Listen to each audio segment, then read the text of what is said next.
going to digitize a picture of the moon and drawn in flowers to create a DXF file for a laser cut. The first thing in Logic Trace is select 4 points. We're going to define the 4 corners of the diagram. Shown here, I'm touching the 4 corners of the diagram. Next, I'm going to select Arc as we trace out the arc of the outer part of the diagram. And then for the inside part of the diagram, I'm going to select Curve Fit. Then I'll select Trace, and then towards the end of that diagram, I'll select Curve Points again to meet up with where I started. So for the first part of this tracing, I was able to use Trace, Arc, and Curve Fit as a selection to do the tracing. And as you can see, it's quite easy just to select these different buttons as you go along.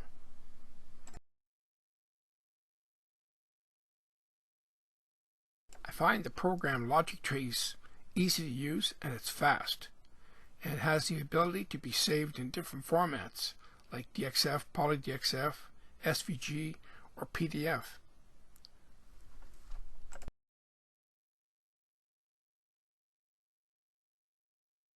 Under the Options and Setup buttons, you can configure the program to suit your own needs. Like for instance, I set up the program with a 0.5 black line because I like the tracing to look like a black thread. Also, you can see here where I save my work frequently.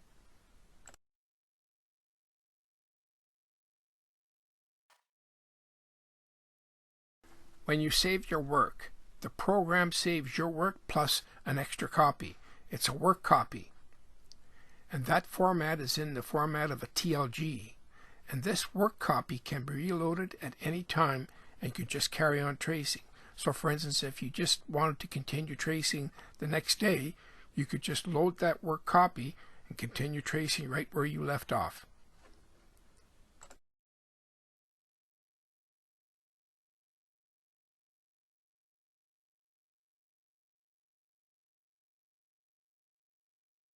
One unique feature is the ability of the program to extend the control window to another device, like an iPad or a cell phone. That way you could keep that right beside you, and as you make your selections, you could make them very quickly.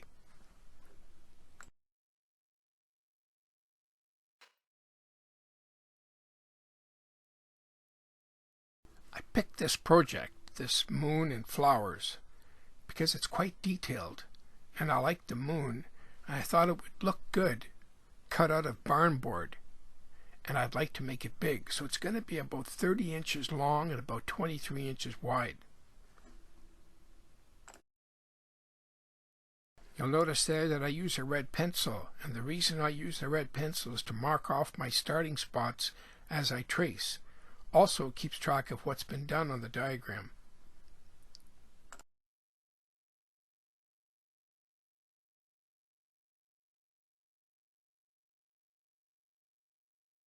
The other tip I have when tracing out paper diagrams is to print out your diagrams large.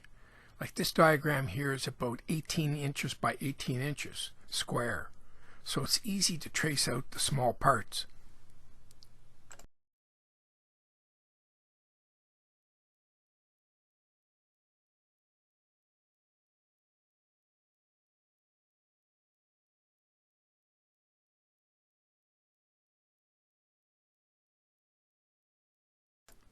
All the tracings default to a closed shape. So in other words, when you trace something and you stop it, it closes up to make a closed vector. But if for some reason you wanted just to trace a line, that would become an open shape. So one of those buttons on the left hand side, you can select that, called Open Shape.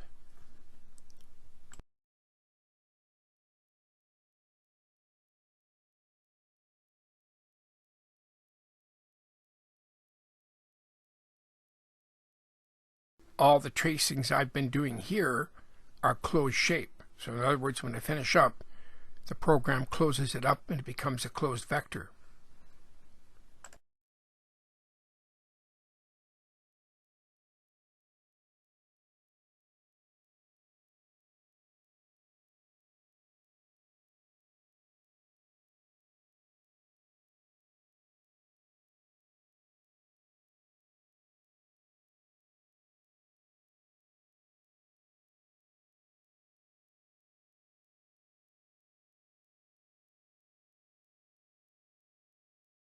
getting pretty well finished up now with the tracing, so I'll save this file.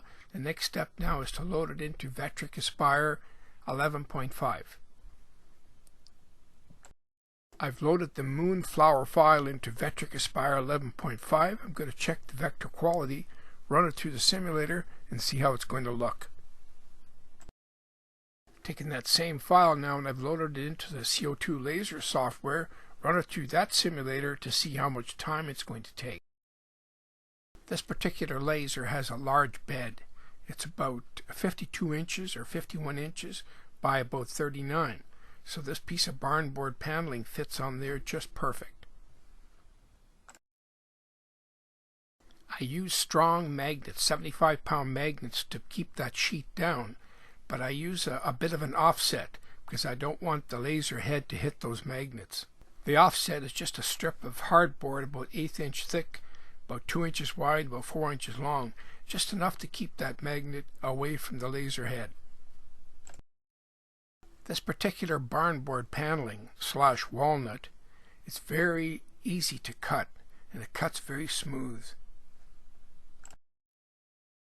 I like using this barn board because it gives it a vintage look, like an old look. So I'm coming towards the end now, and the laser is just cutting out the outer perimeter of the moon. We should be done here shortly.